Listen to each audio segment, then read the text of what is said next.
r/Nosleep. Posted by u/MidnightPaper. There's a strange newspaper that's only delivered at midnight. Part 2. After the second paper arrived on Wednesday, I decided to keep a close watch on it. I tried taking more pictures, but it seems that trying to take that first one ruined my cell phone camera. I'm looking into getting it fixed. I set the second midnight paper down on a work table and stared, watching it for any slight change.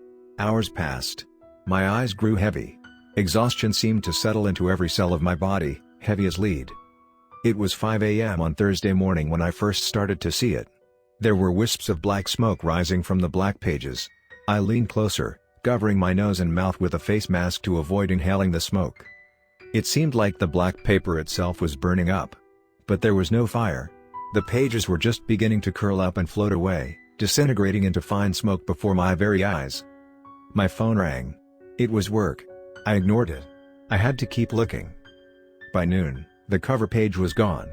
The pages beneath it were already curling up too. By 10 p.m., there was only one page left. By midnight on Thursday, it was gone. One day. The paper had stuck around for 24 hours, then disintegrated.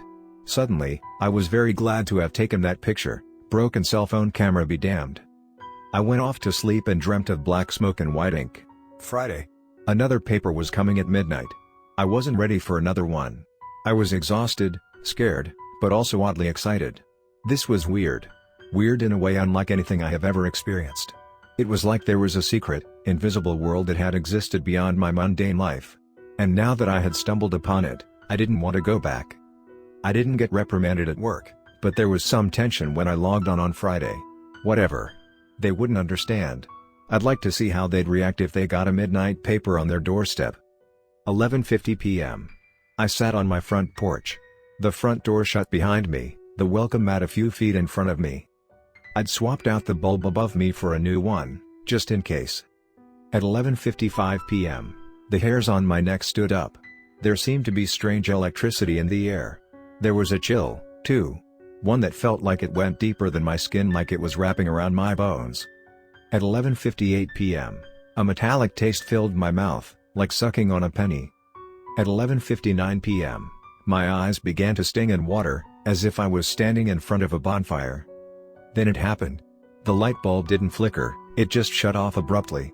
I was ready. My phone was in my hand. With a few taps, I brought up the flashlight. A patch of darkness, even deeper than the one around me, appeared over the welcome mat.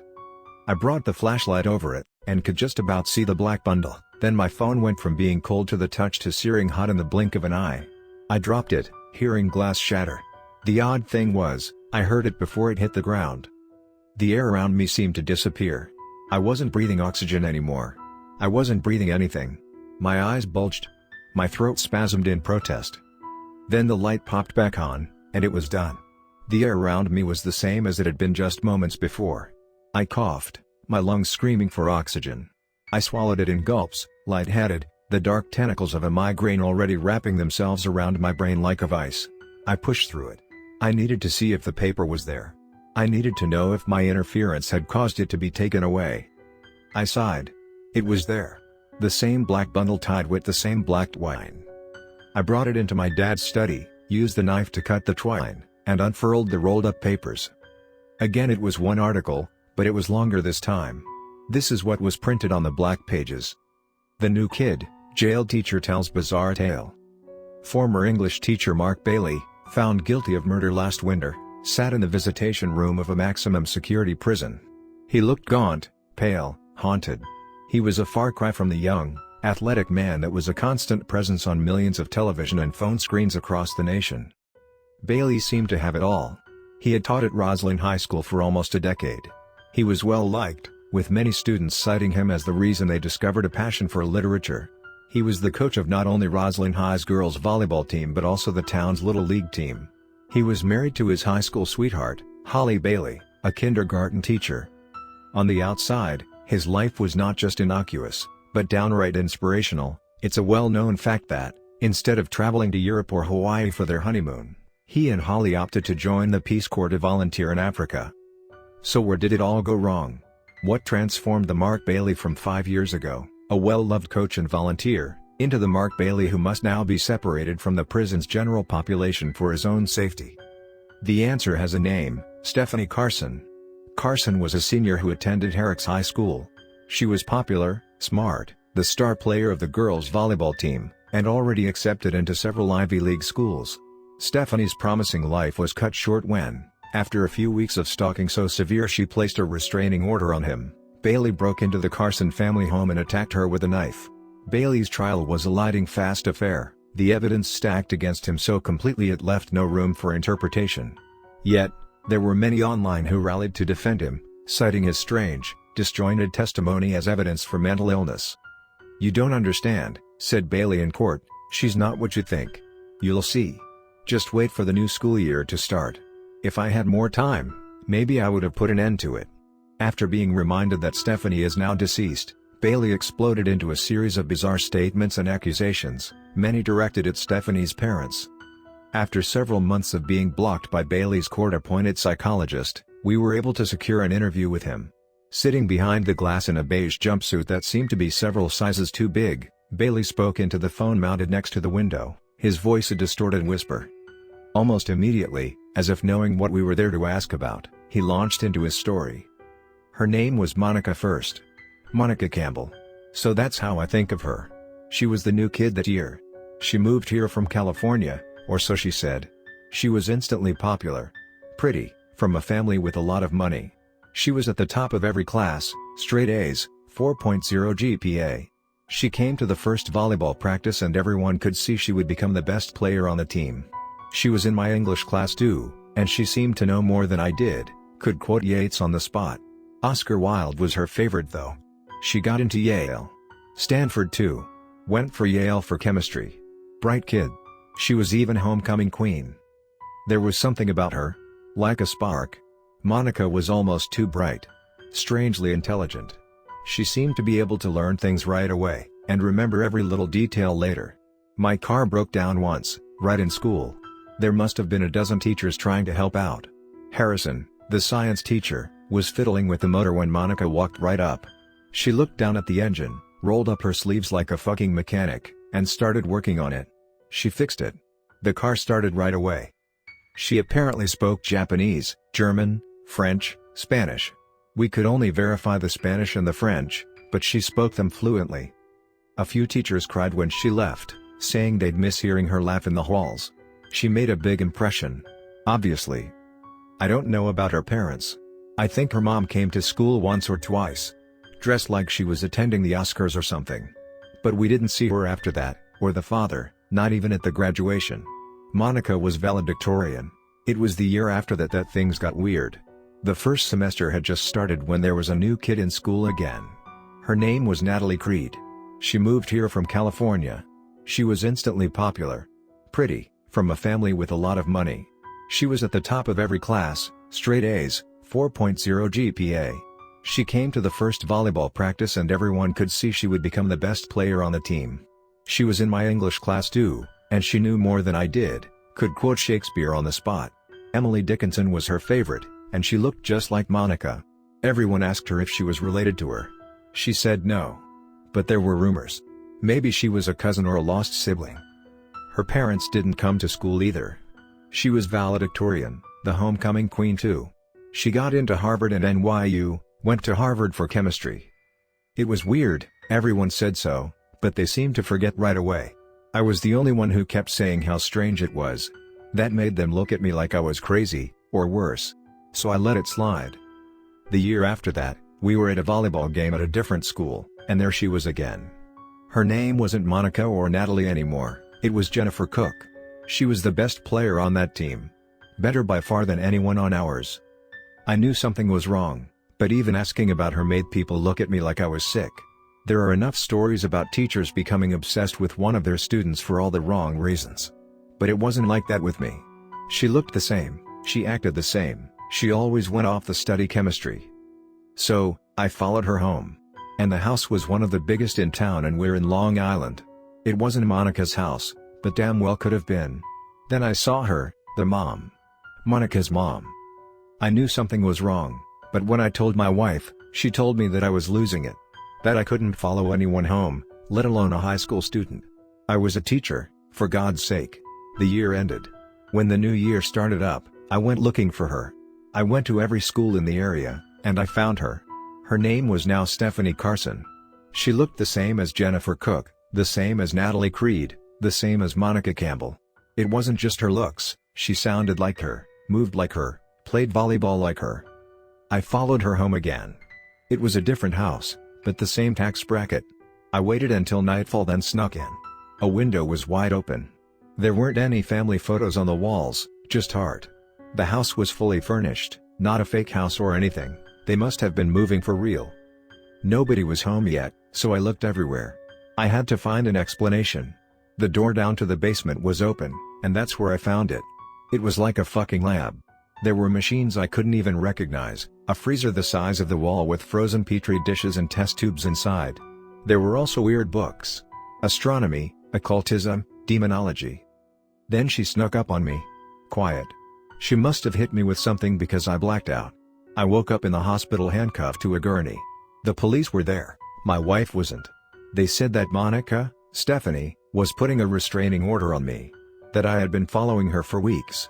They didn't seem to know I had broken in. Maybe she didn't want them to. My wife wasn't home when I got back. She didn't answer my calls either. A few weeks later, I went back to the house, around 4 a.m. I didn't know what I was going to do, but I knew she would be asleep. Maybe I could get her to talk somehow. I wasn't really thinking straight. I broke in again. Through the same window. I went down to the basement, and it was empty. Totally empty. Just bare concrete and drag marks where things had been taken out. I was furious. She was hiding things to make me look worse. I could almost imagine her having those things taken out with a condescending smile on her face. I went up the stairs. I thought her room had to be one of the smaller ones, but when I opened it, it was all wrong. There were 2 sets of clothes in the closet. The bathroom was set up for 2 people. It was the parents' room. I checked the other small room, but it was completely empty. There was nothing on the walls, nothing on the carpeted floor, nothing in the closet. Only the master bedroom was left. But why would they give the master bedroom to their daughter? I opened the door. She was sitting up in bed, waiting for me, with a smile on her face. I asked her who she really was. I told her I knew she had been in my class, in my volleyball team, in my school. She just said one thing, and it was enough to me lose control. That wasn't me. I pulled her off the bed, dragged her down the stairs. I was going to show her the basement, you see?